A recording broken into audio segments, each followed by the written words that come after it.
बिस्मिल्लाहिर्रहमानिर्रहीम। अल्हम्दुलिल्लाह असी 4 मशकां जिहड़ियां ने वो कर चुके हैं।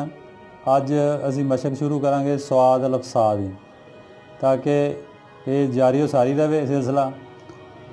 एक असी नमैश कराई दी आ बस सिलसिला ईद मिलादुन नबी जिहड़ी कि 15वीं नमैश अल्हम्दुलिल्लाह हो रही है। नवंबर 3 नवंबर नूं इफ्तिताह होएगा। 6 नवंबर नूं ओहदी तकसीम असनाद का प्रोग्राम होएगा। तो पूरे पाकिस्तान जो आर्टिस्ट जोड़े हैं ना जी वो अपना कैलीग्राफी बना के भेजते हैं और हर साल नवी होंगी आ। तो वो है कि तुसी भी आओ, आन के नमैश देखो, आर्टिस्टां की हौसला अफजाई करो और इंशाअल्लाह रूह नूं सुकून मिलेगी। तो अल्हम्दुलिल्लाह बहुत अच्छा प्रोग्राम होंदा वा। शुक्रिया जी। बिस्मिल्लाहिर्रहमानिर्रहीम। अज साडा सबक है सबक नंबर 47।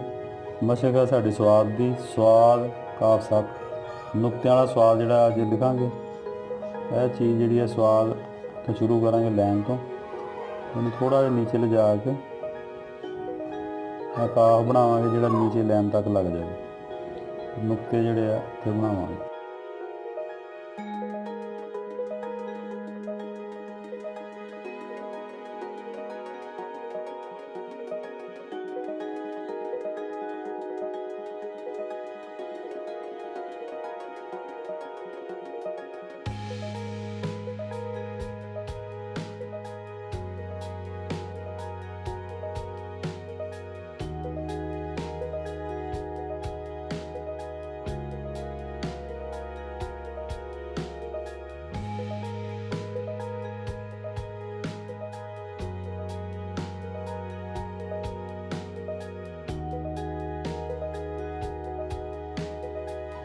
यह साड़ी हुण मशक जी है जी एक हरफ जोड़ा वा मैं तकरीबन एक लाइन लिख दी है।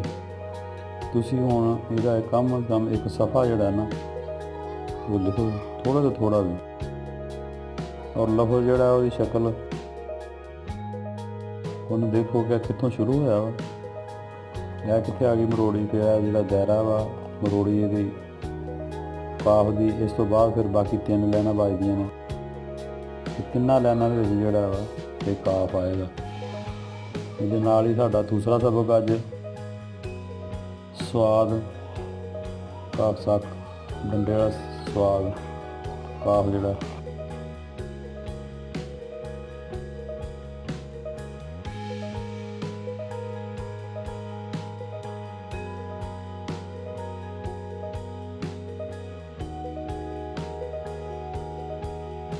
पहली मुश्किल होंदी है। मशक बाद दे विच ते आसान हो जाती है कि यह चीज़ां वो ही ने। मैं स्वाद का सिर भी बनाया वा, स्वाद अल-अफ़साद भी लिख लिया वा, डंडा जा लाया वा, एक काफ भी अगे लिख लिया वा। ये चीज़ों मद्देनज़र रखना होंदा है कि नीचे बराबर रहे।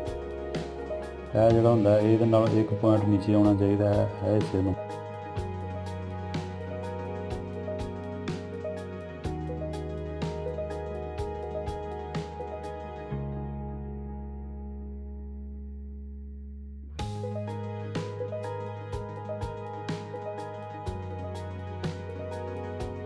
काम कोई भी है ना जी को शुरू कर लीए तो मुश्किल तो जरूर लगता है पहले, फिर आसान होना शुरू हो जाता वा।